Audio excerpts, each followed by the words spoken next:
I say that at the base of the pyramid is the dynamic of truth. Truth revealed. Truth revealed about racism and about white supremacy. At this next level, going up this pyramid, we have to place understanding.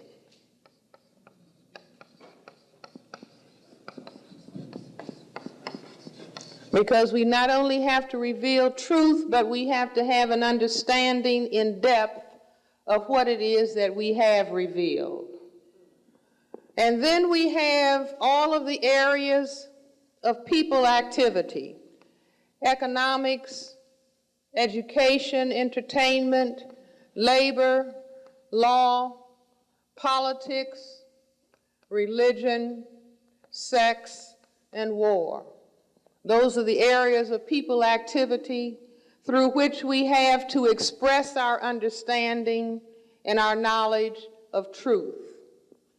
Atop the areas of people activity, the next level has to do with what has happened to us. And what has happened to us is that we have learned to despise and to hate melanin.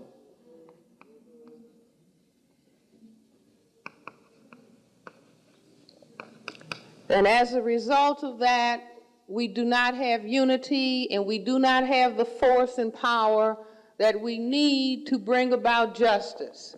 Some of the forms of that hate are reflected in patterns of behavior such as gossiping, name-calling, squabbling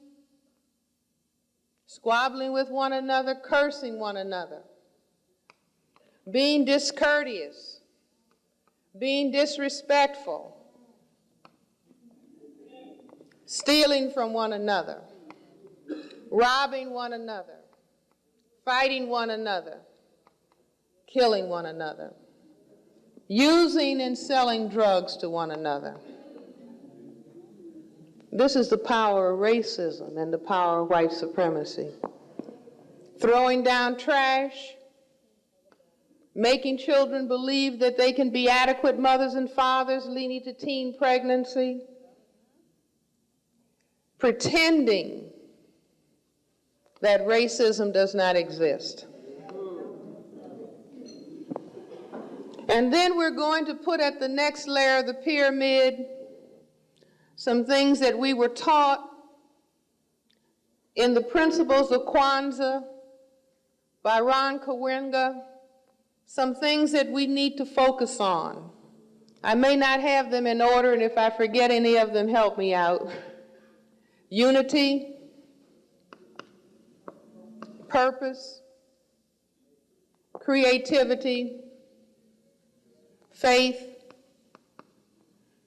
self-determination, collective work and responsibility, and cooperative economics. That's it, isn't it? Okay. Don't anybody come up here and try to read this. I hope you're making notes. You won't be able to read this.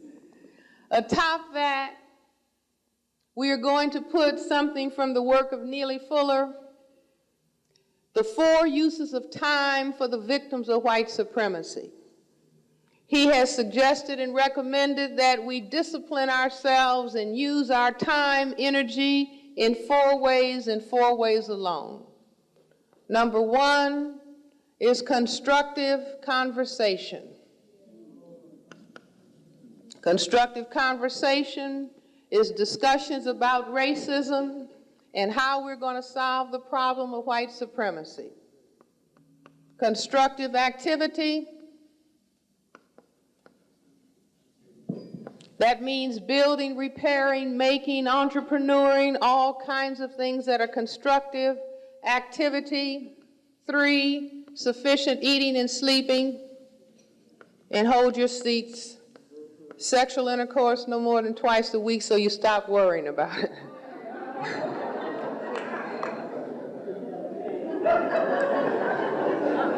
everybody with that?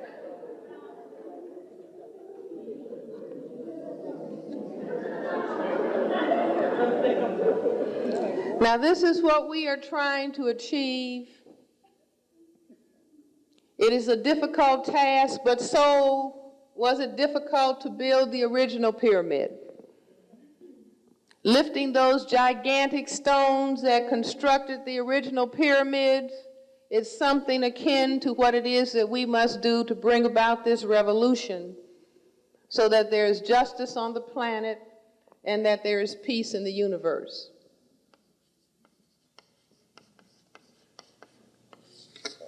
I want this army that I am attempting to recruit to be able to go out, each and every soldier, to be able to go out into the world, wherever it is that they travel, wherever it is that they live, and to share knowledge and understanding of racism.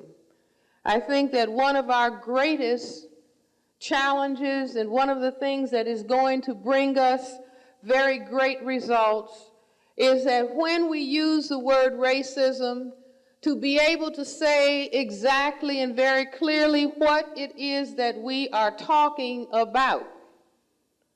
Simply to use the R word is not sufficient, because people will come along and say, well, you're saying that I'm racist, and I'm saying that you're racist.